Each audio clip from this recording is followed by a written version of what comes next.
ओम साई राम। अध्याय 5। चांद पाटिल की बारात के साथ श्री साईं बाबा का पुनः आगमन, अभिनंदन तथा श्री साई शब्द से संबोधन, अन्य संतों से भेंट, वेशभूषा व नित्य कार्यक्रम,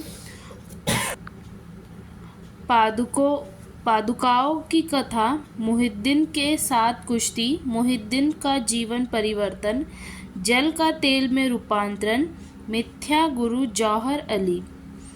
जैसा गत अध्याय में कहा गया है कि अब श्री साईं बाबा के शिरडी से अंतर्ध्यान होने के पश्चात उनका शिरडी में पुनः किस प्रकार आगमन हुआ, इसका वर्णन करूंगा। चांद पाटिल की बारात के साथ पुनः आगमन। जिला औरंगाबाद, निजाम स्टेट के धूप गांव में चांद पाटिल नामक धनवान मुस्लिम रहते थे। जब वे औरंगाबाद को जा रहे थे तो मार्ग में उनकी घोड़ी खो गई। 2 मास तक उन्होंने उसकी खोज में घोर परिश्रम किया, परंतु उसका कहीं पता न चल सका। अंत में वे निराश होकर उसकी जीन को पीठ पर लटकाए औरंगाबाद को लौट रहे थे। तब लगभग 14 मील चलने के पश्चात उन्होंने एक आम वृक्ष के नीचे एक फकीर को चिलम तैयार करते देखा, जिसके सर पर एक टोपी, तन पर कफनी और पास में एक सटका था। फकीर के बुलाने पर चांद पाटिल उनके पास पहुंचे। जीन देखते ही फकीर ने पूछा, यह जीन कैसी? चांद पाटिल ने निराशा के स्वर में कहा, क्या कहूँ, मेरी एक घोड़ी थी, वह खो गई है और यह उसी की जीन है। फकीर बोले, थोड़े नाले की और भी तो ढूंढो। चांद पाटिल नाले के समीप गए तो अपनी घोड़ी को वहां चरता देखकर उन्हें महान आश्चर्य हुआ। उन्होंने सोचा कि फकीर कोई सामान्य व्यक्ति नहीं, वरन कोई उच्च कोटि का मानव दिखलाई पड़ता है। घोड़ी को साथ लेकर जब वे फकीर के पास लौटकर आए, तब तक चिलम भरकर तैयार हो चुकी थी। केवल 2 वस्तुओं की और आवश्यकता रह गई थी। एक तो चिलम सुलगाने के लिए अग्नि और दूसरा साफी को गीला करने के लिए जल। फकीर ने अपना चिमटा भूमि में घुसेड़कर उस पर खींचा तो उसके साथ ही एक प्रज्वलित अंगार बाहर निकला और वह अंगार चिलम पर रखा गया। फिर फकीर ने सटके को जो ही बलपूर्वक जमीन पर प्रहार किया, त्यों ही वहां से पानी निकलने लगा और उसने साफी को भिगोकर चिलम को लपेट लिया। इस प्रकार सब प्रबंध कर फकीर ने चिलम पी, तत्पश्चात चांद पाटिल को भी दी। यह सब चमत्कार देख चांद पाटिल को बड़ा विस्मय हुआ। चांद पाटिल ने फकीर से अपने घर चलने का आग्रह किया। दूसरे दिन चांद पाटिल के साथ फकीर उनके घर चला गया और वहां कुछ समय तक रहा। पाटिल धूपगांव का अधिकारी था। उसके घर पर अपने साले के लड़के का विवाह होने वाला था और बारात शिरडी को जाने वाली थी। इसीलिए चांद पाटिल शिरडी को प्रस्थान करने का पूर्व प्रबंध करने लगा। फकीर भी बारात के साथ ही गया। विवाह निर्विघ्न समाप्त हो गया और बारात कुशलतापूर्वक धूपगांव को लौट आई, परंतु फकीर शिरडी में ही रुक गया और जीवन पर्यंत वहीं रहा।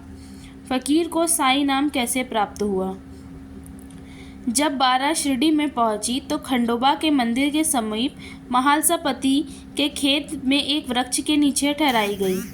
खंडोबा के मंदिर के सामने ही सब बैलगाड़ियां खोल दी गई और बारात के सब लोग एक एक करके नीचे उतरने लगे।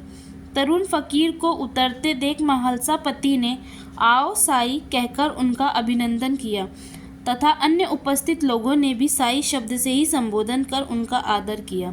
इसके पश्चात वे साई नाम से ही प्रसिद्ध हो गए। अन्य संतों से संपर्क। शिरडी आने पर श्री साईं बाबा मस्जिद में निवास करने लगे। बाबा के शिरडी में आने के पूर्व देवीदास नाम के एक संत अनेक वर्षों से वहां रहते थे। बाबा को वे बहुत प्रिय थे। वे उनके साथ कभी हनुमान मंदिर में और कभी चावड़ी में रहते थे। कुछ समय के पश्चात जानकीदास नामक के एक संत का भी शिरडी में आगमन हुआ। अब बाबा जानकीदास से वार्तालाप करने में अपना बहुत सा समय व्यतीत करने लगे। जानकीदास भी कभी कभी बाबा के स्थान पर चले जाया करते थे और पुताम्बे के श्री गंगा गिर नाम एक पारिवारिक वैश्य संत भी बहुधा बाबा के पास आया जाया करते थे।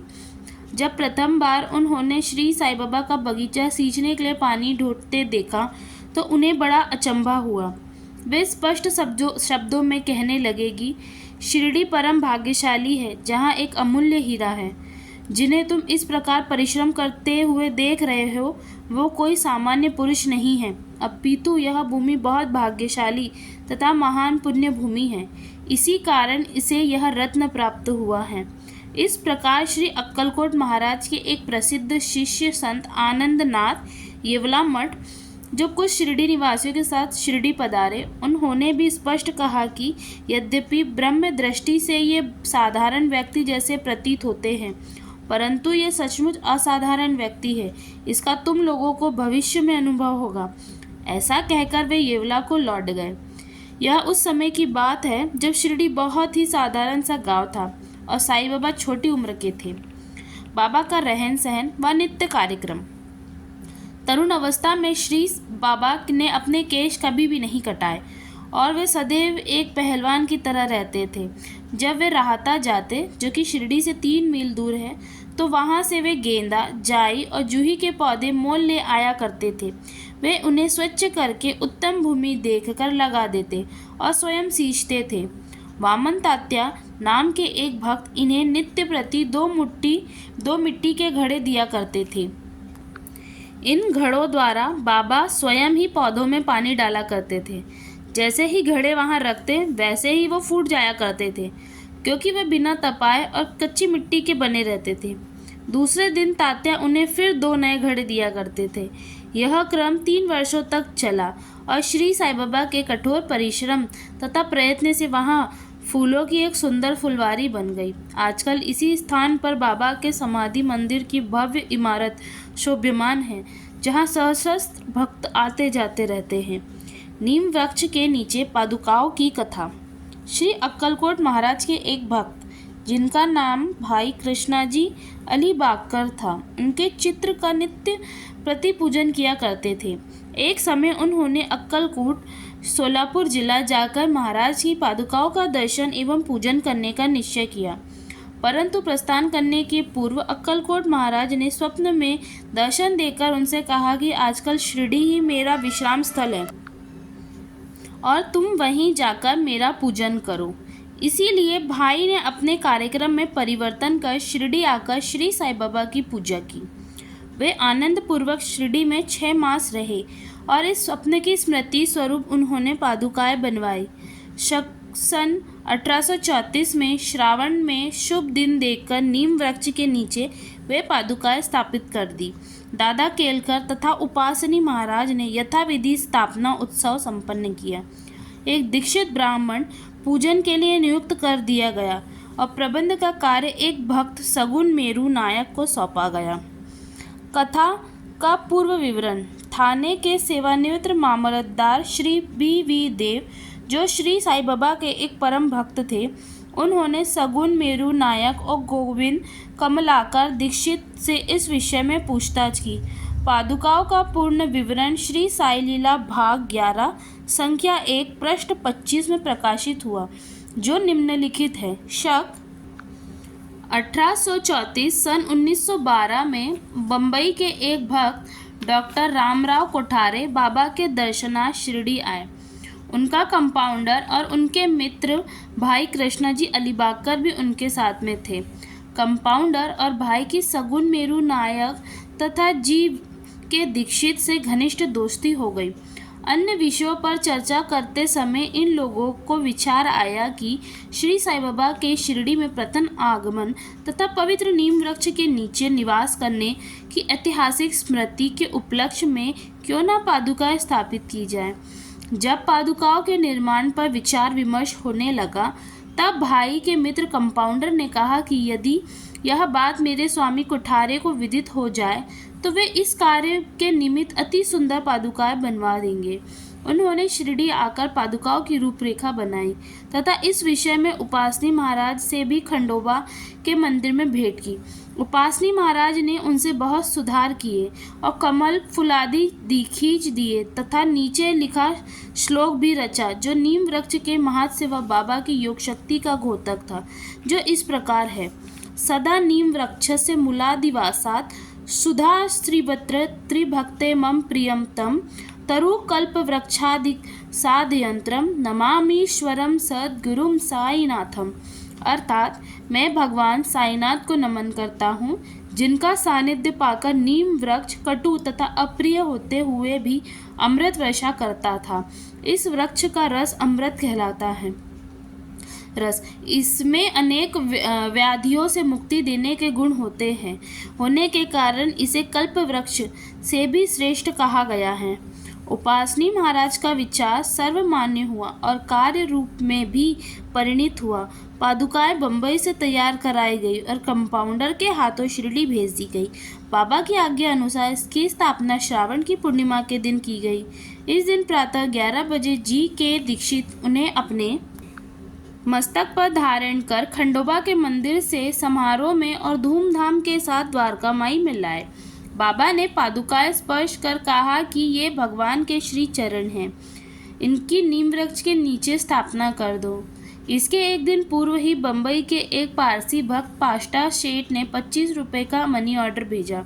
बाबा ने ये रुपये पादुकाओं की स्थापना के निमित्त दे दिए। स्थापना के कुल 100 रुपये व्यय हुए, जिसमें 75 रुपये चंदे द्वारा एकत्रित हुए। प्रथम 5 वर्षों तक डॉक्टर कोठारे दीपक के निमित्त 2 रुपये मासिक बेचते रहे। उन्होंने पादुकाओं के चारों ओर लगाने के लिए लोहे की छड़ें भी भेजी। स्टेशन से छड़ें ढोने और छप्पर बनाने का खर्च 7 रुपये 8 आने सगुन मेरू नायक ने दिए।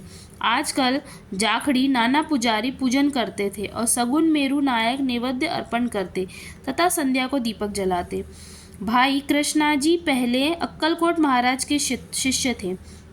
अक्कलकोट जाते हुए वे 1834 में पादुका स्थापना के शुभ अवसर पर शिरडी आए और दर्शन करने के पश्चात जब उन्होंने बाबा से अक्कलकोट प्रस्थान की आज्ञा मांगी, तब बाबा कहने लगे, अरे अक्कलकोट में क्या है, तुम वहाँ व्यर्थ क्यों जाते हो, वहाँ के महाराज तो यही हैं। यह सुनकर भाई ने अक्कलकोट जाने का विचार त्याग दिया। पादुका स्थापित होने के पश्चात वे बहुधा शिरडी आया करते थे।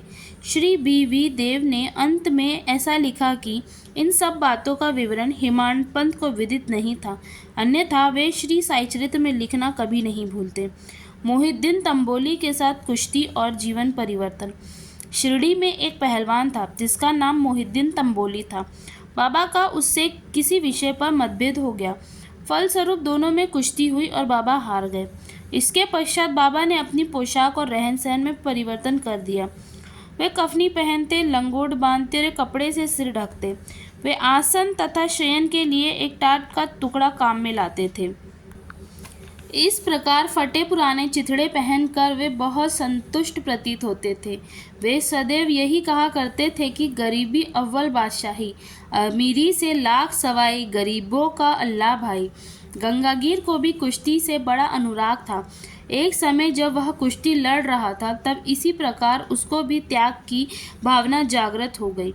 इस उपयुक्त अवसर पर उसे देववाणी सुनाई दी, भगवान के साथ खेल में अपना शरीर लगा देना चाहिए। इस कारण वह संसार छोड़ आत्म अनुभूति की ओर झुक गया। पुताम्बे के समीप एक मठ स्थापित कर वह अपने शिष्यों सहित वहां रहने लगा। श्री साईं बाबा लोगों से ना मिलते और ना ही वार्तालाप करते थे। जब कोई उनसे कुछ प्रश्न करता तो वे केवल उतना ही उत्तर देते थे। दिन के समय वे नीम वृक्ष के नीचे विराजमान रहते थे। कभी कभी वे गांव की मेड़ पर नाले के किनारे एक बबूल वृक्ष की छाया में भी बैठे रहते थे और संध्या को अपनी इच्छा अनुसार कहीं भी वायु सेवन को निकल जाया करते थे। नीम गांव में वे बहुधा बाला साहेब डेंगले के घर जाया करते थे। बाबा श्री बाला साहेब को बहुत प्यार करते थे। उनके छोटे भाई, जिनका नाम नाना साहेब था, के द्वितीय विवाह करने पर भी उनको कोई संतान न थी। बाला साहेब ने नाना साहेब को श्री साईं बाबा के दर्शनार्थ शिरडी भेजा।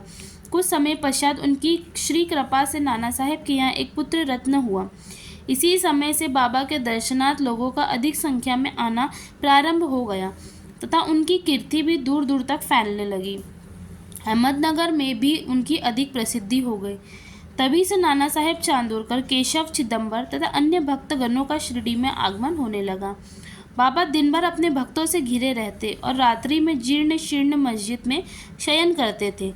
इस समय बाबा के पास कुल सामग्री चीलम, तंबाकू, एक टमरेल, एक लंबी कफनी, सर के चारों ओर लपेटने का कपड़ा, एक सटका जिसे वे सदा अपने पास रखते थे, सिर पर सफ़ेद कपड़े का एक टुकड़ा वे सदा इस प्रकार बांधते कि उसका एक छोर बाएं कान पर से पीठ पर गिरता हुआ ऐसा प्रतीत होता था मानो बालों का जुड़ा हो। हफ्ते तक वे इन्हें स्वच्छ नहीं करते थे। पैर में कोई जूता या चप्पल भी नहीं पहनते थे। केवल एक टाट का टुकड़ा ही अधिकांश दिन में उनके आसन का काम देता था। वे एक कोपीन धारण करते और सर्दी से बचने के लिए दक्षिण मुख हो धुनी तपते थे। वे धुनी में लकड़ी के टुकड़े डाला करते थे तथा अपना इच्छाएं और समस्त विषय आसक्तियों की उसमें आहुति दिया करते थे। वे अल्लाह मालिक का सदा उच्चारण किया करते थे। जिस मस्जिद में वे पधारे थे उसमें केवल 2 कमरों के बराबर लंबी जगह थी और यहीं सब भक्त उनके दर्शन करते थे। 1912 के पश्चात कुछ परिवर्तन हुआ। पुरानी मस्जिद का जीर्णोद्धार हो गया, उसमें एक फर्श भी बनाया गया। मस्जिद में निवास करने के पूर्व बाबा दीर्घकाल तक तकिया में रहे। वे पैरों में घुंघरू बांधकर प्रेवृम्न होकर सुंदर नृत्य व गायन भी किया करते थे। जल का तेल में परिवर्तन। बाबा को प्रकाश से बड़ा अनुराग था। वे संध्या समय दुकानदारों से भिक्षा में तेल मांग लेते थे तथा दीपमालाओं से मस्जिद को सजाकर रात्रि भर दीपक जलाया करते थे। यह क्रम कुछ दिन तक ठीक इसी प्रकार चलता रहा। अब बनिए तंग आ गए और उन्होंने संगठित होकर निश्चय किया कि आज उन्हें कोई तेल की भिक्षा ना देगा। नित्य नियम अनुसार जब बाबा तेल मांगने पहुंचे तो प्रत्येक स्थान पर उनका नकारात्मक उत्तर से स्वागत हुआ। किसी से कुछ कहे बिना बाबा मस्जिद को लौट आए। सूखी बत्तियां दिए में डाल दी। बनिए तो बड़े उत्सुक होकर उन पे दृष्टि जमाए हुए थे। बाबा ने टमरेल उठाया जिसमें बिल्कुल थोड़ा सा तेल था। उन्होंने उसमें पानी मिलाया और वह तेल मिश्रित जल वे पी गए। उन्होंने उस पुनः 3 पाट में उगेल दिया और वह तेलिया पानी दियों में डालकर उन्हें जला दिया। उत्सुक बनियों ने जब दीपों को पूर्ववत रात्रि भर जलते देखा तब उन्हें अपने क्रिया पर बड़ा दुख हुआ और उन्होंने बाबा से क्षमा याचना की। बाबा ने उन्हें क्षमा कर भविष्य में सतत व्यवहार रखने के लिए सावधान किया। मिथ्या गुरु जौहर अली। उपयुक्त वर्णित कुश्ती के 5 वर्ष पश्चात जौहर अली नाम के एक फकीर अपने शिष्यों के साथ राहत आए। वे वीरभद्र मंदिर के समीप एक मकान में रहने लगे। फकीर विद्वान था। कुरान की आयतें उसे कंठस्थ थी। उसका कंठ मधुर था। गांव के बहुत से धार्मिक और श्रद्धालु जन उसके पास आने लगे और उसका यथायोग्य आदर होने लगा। लोगों से आर्थिक सहायता प्राप्त कर उसने वीरभद्र मंदिर के पास एक ईदगाह बनाने का निश्चय किया। इस विषय को लेकर कुछ झगड़ा हो गया जिसके फलस्वरूप जौहर अली राहता छोड़ शिरडी आया और बाबा के साथ मस्जिद में निवास करने लगा। उसने अपनी मधुर वाणी से लोगों का मन जीत लिया। वह बाबा को भी अपना शिष्य बताने लगा। बाबा ने कोई आपत्ति नहीं की और उसका शिष्य होना स्वीकार कर लिया। तब गुरु और शिष्य दोनों पुनः राहता में आकर रहने लगे। गुरु शिष्य की योग्यता से अनभिज्ञ था, परंतु शिष्य गुरु के दोषों से पूर्ण परिचित था। इतने पर भी बाबा ने कभी उसका अनादर नहीं किया और पूर्ण लगन से अपना कर्तव्य निभाते रहे। उसकी अनेक प्रकार से सेवा की। वे दोनों कभी कभी शिरडी भी आया करते थे, परंतु मुख्यतः निवास राहता में ही था। श्री बाबा के प्रेमी भक्त को उनका दूर राहता में रहना अच्छा नहीं लगता था। इसीलिए वे सब मिलकर बाबा को शिरडी वापस लाने के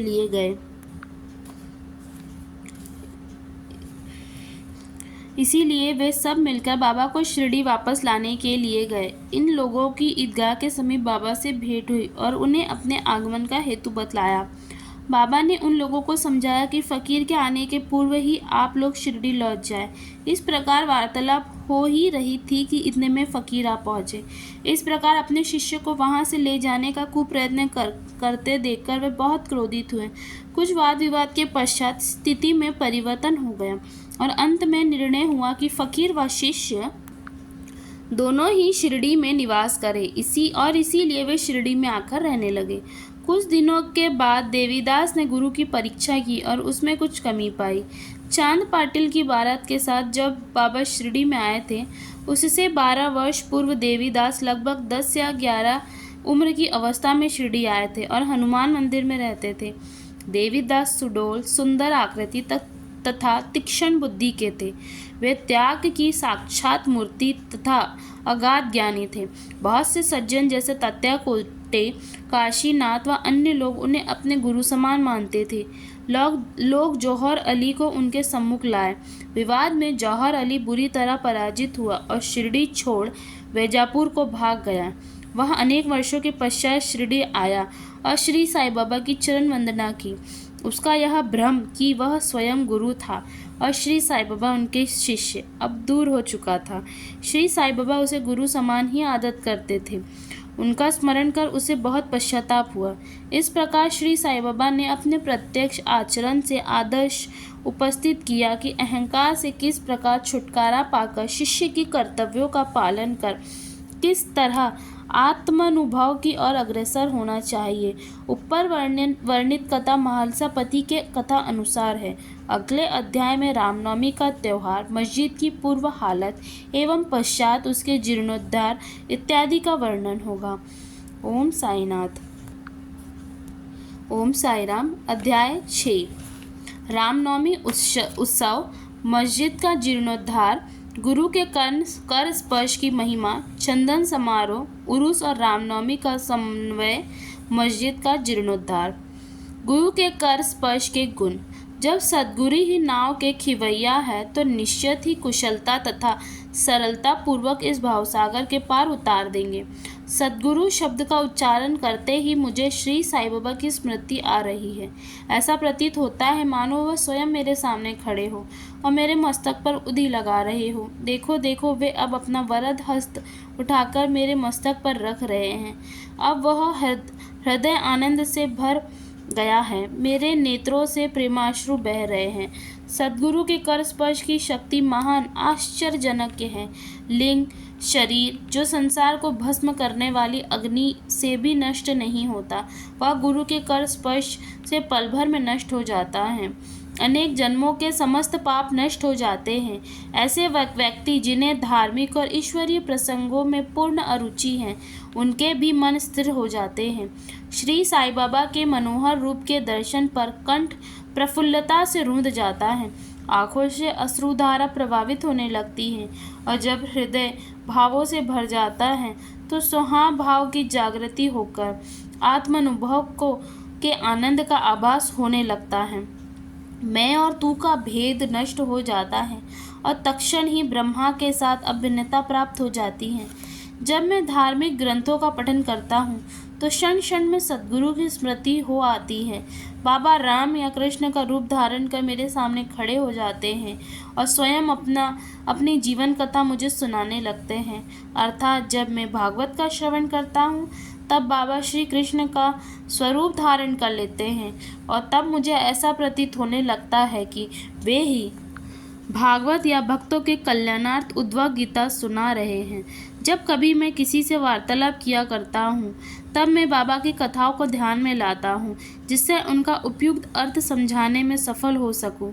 तब एक शब्द या वाक्य की रचना भी नहीं कर पाता, परंतु जब वे स्वयं कृपा कर मुझसे लिखवाने लगते तब फिर उसका कोई अंत नहीं होता। जब भक्तों में अहंकार की वृद्धि होने लगती तो वे शक्ति प्रदान कर उसे अहंकार शून्य बनाकर अंतिम ध्येय की प्राप्ति करा देते हैं तथा उसे संतुष्ट कर अक्षय सुख का अधिकारी बना देते हैं। जो बाबा का नमन कर अन्य भाव से उनकी शरण में जाता है उसे फिर कोई साधना करने की आवश्यकता नहीं है। धर्म, अर्थ, काम और मोक्ष उसे सहज ही प्राप्त हो जाते हैं। ईश्वर के पास पहुँचने के 4 मार्ग हैं: कर्म, ज्ञान, योग और भक्ति, इन सब में भक्ति मार्ग अधिक कंटकीर्ण, गड्ढों और खाइयों से परिपूर्ण है। यदि सद्गुरु पर विश्वास कर गड्ढों और खाइयों से बचते हुए पद नुक्रमांक करते हुए सीधे अग्रसर होते जाओगे तो तुम अपने ध्येय अर्थात ईश्वर तक आसानी से पहुंच जाओगे। श्री साईं बाबा के निश्चयात्मक स्वर में कहा कि स्वयं ब्रह्मा और उनकी विश्व को उत्पत्ति, रक्षण और लय करने आदि में भिन्न भिन्न शक्तियों के पृथकत्व में भी एकत्व है। इसे ही ग्रंथकारों ने दर्शाया है। भक्तों के कल्याणार्थ श्री साईं बाबा ने स्वयं जिन वचनों से आश्वासन दिया था उनको नीचे उद्धृत किया जाता है। मेरे भक्तों के घर अन्न तथा वस्त्रों का कभी अभाव नहीं होगा। यह मेरा वैशिष्ट्य है कि जो भक्त मेरी शरण में आ जाते हैं और अंतःकरण से मेरे उपासक हैं, उनके कल्याणार्थ में सदैव चिंतित रहता हूँ। कृष्ण भगवान ने भी गीता में यही समझाया है। इसीलिए भोजन तथा वस्त्रों के लिए अधिक चिंता ना करो। यदि कुछ मांगने की अभिलाषा है तो ईश्वर को ही मांगो। सांसारिक मान व उपाधियां त्याग कर ईश कृपा तथा अभयदान प्राप्त करो, उन्हीं के द्वारा सम्मानित हो। सांसारिक साधनाओं से कुपथगामी मत बनो। अपने इष्ट को दृढ़ता से पकड़े रहो। समस्त इंद्रियों और मन को ईश्वर चिंतन में प्रवृत्त रखो। किसी पदार्थ से आकर्षित ना हो। सदैव मेरे स्मरण में मन को लगाए रखो ताकि वह देह, संपत्ति व ऐश्वर्य की ओर प्रवृत्त ना हो। तब चित्त स्थिर, शांत व निर्भय हो जाएगा। इसी प्रकार की मन स्थिति प्राप्त होना इस बात का प्रतीक है कि वह सुसंगति में है। यदि चित्त की चंचलता नष्ट ना हुई तो उसे एकाग्र नहीं किया जा सकता। बाबा के उपयुक्त शब्दों को उद्धृत कर ग्रंथकार शिरडी के रामनवमी उत्सव का वर्णन करता है। शिरडी में मनाए जाने वाले उत्सवों में रामनवमी अधिक धूमधाम से मनाई जाती है। अतएव इस उत्सव का पूर्व विवरण जैसा कि साई लीला पत्रिका 1925 के पृष्ठ 1907 पर प्रकाशित हुआ था 197 पर प्रकाशित हुआ था, यहाँ संक्षेप में दिया जाता है। प्रारंभ कोपरगांव में श्री गोपालराव गुण नामक के एक इंस्पेक्टर थे। वे बाबा के परम भक्त थे। उनकी 3 स्त्रियां थीं, परंतु एक की भी संतान न थी। श्री साईं बाबा की कृपा से उन्हें एक पुत्र रत्न की प्राप्ति हुई। इस हर्ष के उपलक्ष्य में सन 1897 में उन्हें विचार आया कि शिरडी में मेला अथवा उर्स भरवाना चाहिए। उन्होंने यह विचार शिरडी के अन्य भक्त तात्या पाटिल, दादा कोटे पाटिल और माधवराव के समक्ष विचारणार्थ प्रकट किया। उन सभी को यह विचार अति रुचिकर प्रतीत हुआ तथा उन्हें बाबा की भी स्वीकृति और आश्वासन प्राप्त हो गया।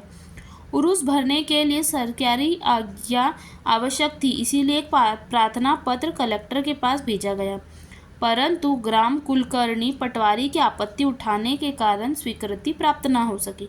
परंतु बाबा का आश्वासन तो प्राप्त हो ही चुका था, अतः पुनः प्रयत्न करने पर स्वीकृति प्राप्त हो गई।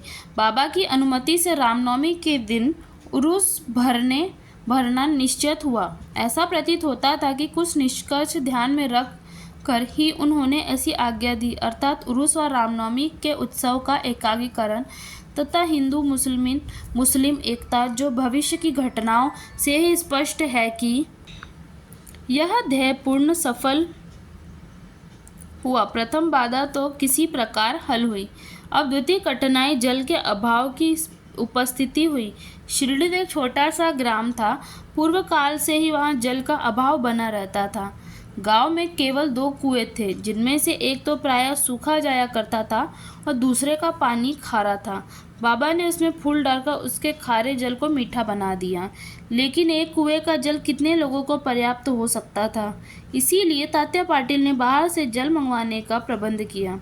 लकड़ी व बांसों की कच्ची दुकानें बनाई गई तथा कुश्तियों का भी आयोजन किया गया। गोपाल राव गुंड के एक मित्र दामू अन्ना कासार अहमदनगर में रहते थे। वे भी संतानहीन होने के कारण दुखी थे। श्री साईं बाबा की कृपा से उन्हें भी एक पुत्र रत्न की प्राप्ति हुई। श्री गुंड ने उनसे एक धवज देने को कहा। एक ध्वज जागीरदार श्री नाना साहेब निमोणकर ने भी दिया। ये दोनों ध्वज बड़े समारोह के साथ गांव में से निकाले गए और अंत में उन्हें मस्जिद, जिसे बाबा द्वारका माई के नाम से पुकारते थे, उसके कोनों पर फहरा दिया गया। यह कार्यक्रम अभी भी पूर्वतः ही चल रहा है। चंदन समारोह। इस मेले में एक अन्य कार्यक्रम का भी श्री गणेश हुआ, जो चंदन उत्सव के नाम से प्रसिद्ध है। यह कोरहाल के एक मुस्लिम भक्त श्री अमीर शक्कर दलाल के मस्तिष्क की सूझ थी। प्रातः इस प्रकार का उत्सव सिद्ध मुस्लिम संतों के सम्मान में ही किया जाता है। बहुत सा चंदन घिसकर और बहुत सी चंदन धूप थालियों में भरी जाती है तथा लोबान जलाते हैं और अंत में उन्हें मस्जिद में पहुंचाकर जुलूस समाप्त हो जाता है। थालियों का चंदन और धूप नीम पर और मस्जिद की दीवारों पर डाल दिया जाता है। इस उत्सव का प्रबंध 3 वर्षों तक श्री अमीर शक्कर ने किया। उसके पश्चात उनकी धर्मपत्नी ने किया। इस प्रकार हिंदुओं द्वारा ध्वज व मुसलमानों के द्वारा चंदन का जुलूस एक साथ चलने लगा और अभी तक उसी तरह चल रहा है। प्रबंध। रामनवमी का दिन श्री साईं बाबा के भक्तों को अत्यंत ही प्रिय और पवित्र है। कार्य करने के लिए बहुत से स्वयंसेवक तैयार हो जाते थे और वे मेले के प्रबंध में सक्रिय भाग लेते थे। बाहर के समस्त कार्यों का भार तात्या पाटिल और भीतर के कार्यों को श्री साईं बाबा की एक परम भक्त महिला राधा कृष्ण माई संभालती थी। इस अवसर पर उनका निवास स्थान अतिथियों से परिपूर्ण रहता और उन्हें जब लोगों की आवश्यकता का भी ध्यान रखना पड़ता था। साथ ही वे मेले की समस्त आवश्यक वस्तुओं का भी प्रबंध करती थी। दूसरा कार्य जो वे स्वयं खुशी से किया करती थी वह था मस्जिद की सफाई करना, चूना पोतना आदि। मस्जिद की फर्श तथा दीवारें निरंतर धूनी जलने के कारण काली पड़ गई थी। जब रात्रि को बाबा चावड़ी में विश्राम करने जाते तब वह यह कार्य कर लिया करती थी। समस्त वस्तुएं धुनी सहित बाहर निकालनी पड़ती थी और सफाई व पुताई हो जाने के पश्चात पूर्वतः सजा दी जाती थी। बाबा का अत्यंत प्रिय कार्य गरीबों को भोजन कराना भी इसी कार्यक्रम का एक अंग था। इस कार्य के लिए वृहद भोजन का आयोजन किया जाता था। अनेक प्रकार की मिठाई बनाई जाती थी। यह सब कार्य राधा कृष्ण माई के निवास स्थान पर ही होता था। बहुत से धनागढ़ व श्रीमंत भक्त इस कार्य में आर्थिक सहायता पहुँचाते थे। उर्स का रामनवमी के त्यौहार पर समन्वय। सब कार्यक्रम इसी तरह उत्तम प्रकार से चलता रहा और मेले का महत्व शनि शनि बढ़ता ही गया। सन 1911 में एक परिवर्तन हुआ। एक भक्त कृष्णराव जोगेश्वर भीष्म श्री साई सगुनोपासना के लेखक अमरावती के दादा साहेब खापड़े के साथ मेले के एक दिन पूर्व शिरडी के दीक्षितवाड़े में ठहरे। जब वे दालन में लेटे हुए विश्राम कर रहे थे तब उन्हें एक कल्पना सूझी। इसी समय श्री लक्ष्मणराव उपनाम काकाजी महाजनी पूजन सामग्री लेकर मस्जिद की ओर जा रहे थे। उन दोनों में विचार विनिमय होने लगा और उन्होंने सोचा कि शिरडी में उर्स व मेला ठीक रामनवमी के दिन ही भरता है। इसमें अवश्य ही कोई गूढ़ रहस्य निहित है। रामनवमी का दिन हिंदुओं को बहुत ही प्रिय है। कितना अच्छा हो यदि रामनवमी उत्सव अर्थात श्री राम का जन्म दिवस का भी श्री गणेश कर दिया जाए। काका साहेब महाजनी को यह विचार रुचिकर प्रतीत हुआ। अब मुख्य कठिनाई हरिदास के मिलने की थी, जो इस शुभ अवसर पर कीर्तन व ईश्वर गुणानुवाद कर सके। परंतु भीष्म ने इस समस्या को हल कर दिया। उन्होंने कहा कि मेरा स्वरचित राम आख्यान, जिसमें राम जनन का वर्णन है, तैयार हो चुका है।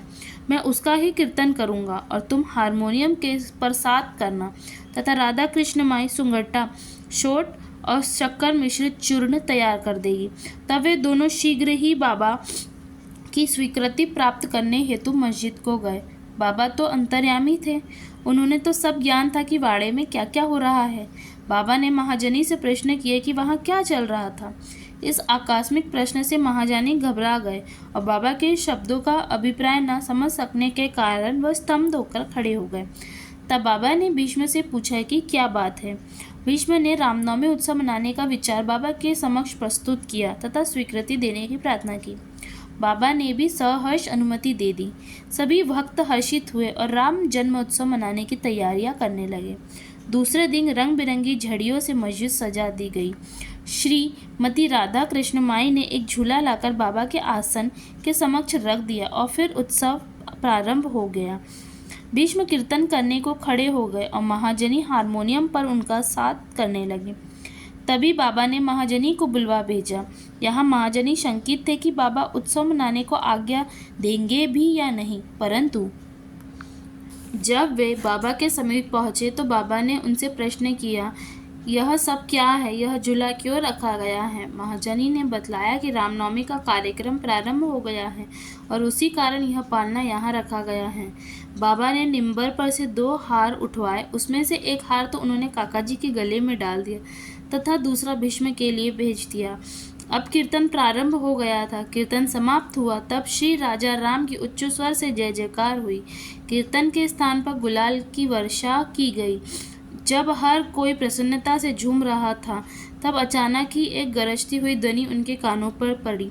वस्तुतः जिस समय गुलाल की वर्षा हो ही रही थी, उसके कुछ कण अनायास ही बाबा की आंखों में चले गए। तब बाबा एकदम क्रोधित हो उच्च स्वर में अपशब्द कहने व कोसने लगे। यह दृश्य देखकर सब लोग भयभीत होकर सिर पिटाने लगे। बाबा के स्वभाव से भली भांति परिचित अंतरंग भक्त भला इन शब्दों का कब बुरा मानने वाले थे। बाबा के इन शब्दों तथा वाक्यों का उन्हें आशीर्वाद समझा। उन्होंने सोचा कि आज राम का जन्मदिन है, अतः रावण का नाश, अहंकार एवं दृष्ट प्रवृत्ति रूपी राक्षसों के संहार के लिए बाबा का क्रोध उत्पन्न होना सर्वदा उचित ही है। इसके साथ साथ उन्हें यह विदित था कि कभी भी शिरडी में कोई नवीन कार्यक्रम रचा जाता है तब बाबा इसी प्रकार कुपित हो ही जाया करते हैं, इसीलिए वे सब स्तंभ ही रहे। इधर राधा कृष्ण माए भी भयभीत थी कि कहीं बाबा झूला ना तोड़ फोड़ डाले, इसीलिए उन्होंने काका महाजनी से झूला हटाने के लिए कहा, परंतु बाबा ने ऐसा करने से उन्हें रोका। कुछ समय पश्चात बाबा शांत हो गए और उसी दिन की महापूजा व आरती का कार्यक्रम समाप्त हो गया। उसके बाद काका महाजनी ने बाबा से झूला उतरवाने की अनुमति मांगी, परंतु बाबा ने अस्वीकृत करते हुए कहा कि अभी उत्सव संपूर्ण नहीं हुआ है। अगले दिन गोपाल काला उत्सव मनाया गया, जिसके पश्चात बाबा ने झूला उतारने की आज्ञा दे दी। उत्सव में दही मिश्रित पोहा एक मिट्टी के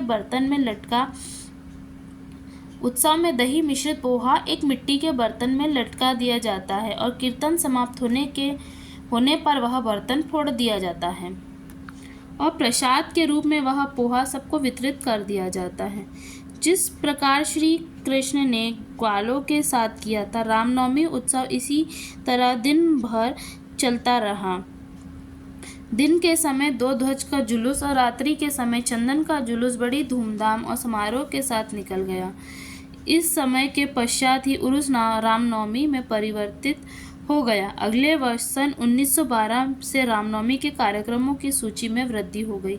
श्रीमती राधा कृष्ण माई ने चैत्र की प्रतिपदा से नाम सप्ताह आरंभ कर दिया।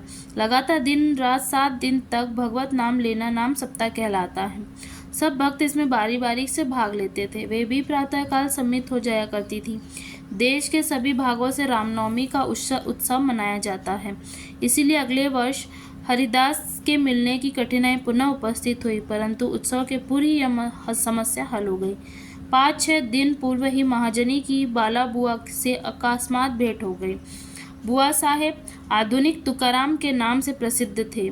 इस वर्ष कीर्तन का कार्य उन्हें ही सौंपा गया। अगले वर्ष सन 1913 में श्री हरिदास सतारा जिले के बाला बुआ सातारकर बृहदसिद्ध कवटे ग्राम में प्लेग का प्रकोप होने के कारण अपने गांव में हरिदास का कार्यक्रम नहीं कर सके। इस वर्ष वे शिरडी में आए। काका साहेब दीक्षित ने उनके कीर्तन के लिए बाबा से अनुमति प्राप्त की। बाबा ने भी उन्हें यथेष्ट पुरस्कार दिया। सन 1914 से हरिदास की कठिनाई बाबा ने सदैव के लिए हल कर दी। उन्होंने यह कार्य स्थायी रूप से दास गनु महाराज को सौंप दिया। तब से वे इस कार्य को उत्तम रीति से सफलता और द्विवत्ता पूर्वक पूर्ण लगन से निभाते रहे। पूर्व लगन से निभाते रहे। सन 1912 से उत्सव के अवसर पर लोगों की संख्या में उत्तरोत्तर वृद्धि होने लगी। चैत्र शुक्ल अष्टमी से द्वादशी तक शिरडी में लोगों की संख्या में इतनी अधिक वृद्धि हो जाया करती थी मानो मधुमक्खी का छत्ता ही लगा हो।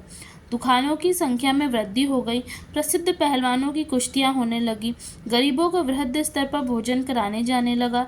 राधा कृष्ण माई के घोर परिश्रम के फलस्वरूप शिरडी को संस्थान का रूप मिला। संपत्ति भी दिन प्रतिदिन बढ़ने लगी। एक सुंदर घोड़ा, पालकी, रथ और चांदी की अन्य वस्तुएं, बर्तन, पात्र, शीशे इत्यादि भक्तों ने उपहार में भेंट किए। उत्सव के अवसर पर हाथी भी बुलाया जाता था।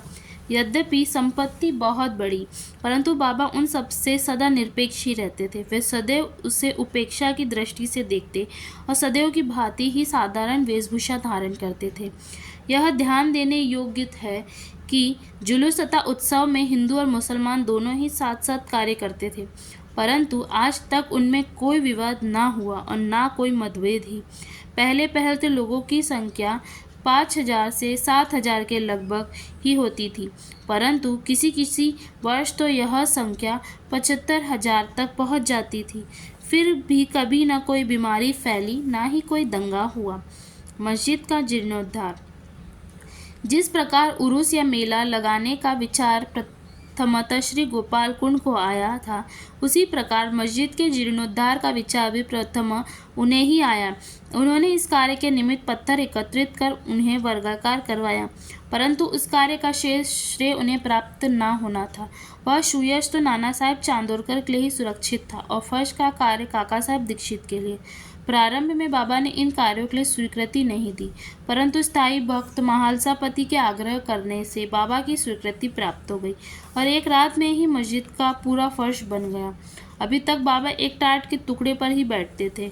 अब उस टाट के टुकड़े को वहां से हटाकर उसके स्थान पर एक छोटी सी गदी बिछा दी गई। सन 1911 में सभा मंडप की घोर परिश्रम के उपरांत ठीक हो गया। मस्जिद का आंगन बहुत छोटा था तथा असुविधाजनक था।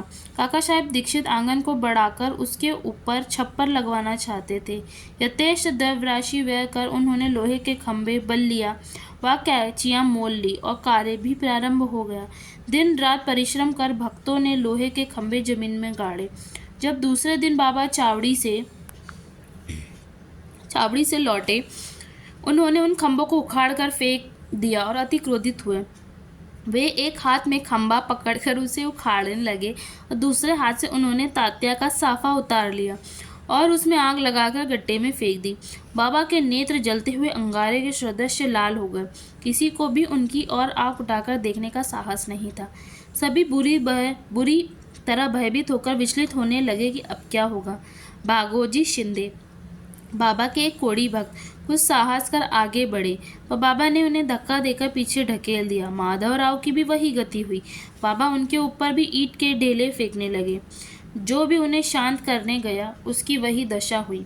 कुछ समय के पश्चात क्रोध शांत होने पर बाबा ने एक दुकानदार को बुलाया और एक जरीदार साफा खरीद कर अपने हाथों से उसे तात्या के सिर पर बांधने लगे, जैसे उन्हें विशेष सम्मान दिया गया हो। यह विचित्र व्यवहार देखकर भक्तों को आश्चर्य हुआ। वे समझ नहीं पा रहे थे कि किस अज्ञात कारण से बाबा इतने क्रोधित हुए। उन्होंने तात्या को क्यों पीटा और तत्क्षण ही उनका क्रोध क्यों शांत हो गया। बाबा कभी कभी अति गंभीर तथा शांत मुद्रा में रहते थे और बड़े प्रेम पूर्वक वार्तालाप किया करते थे, परंतु अनायास ही बिना किसी गोचर कारण के वे क्रोधित हो जाया करते थे। ऐसी घटनाएं देखने में आ चुकी हैं, परंतु मैं इसका निर्णय नहीं कर सकता कि उनमें से कौन सी लिखूं और कौन सी छोड़ूं। अतः जिस क्रम में वे याद आती जाएगी, उसी प्रकार उनका वर्णन किया जाएगा। अगले अध्याय में बाबा यवन है या हिंदू, इसका विवेचन किया जाएगा तथा योग, साधना, शक्ति और विषयों पर भी विचार किया जाएगा। श्री साईनाथ। ये रहा पहला विश्राम हमारा सप्ताह पारायण का। यहाँ पे हमारे 6 अध्याय पूरे हो गए हैं।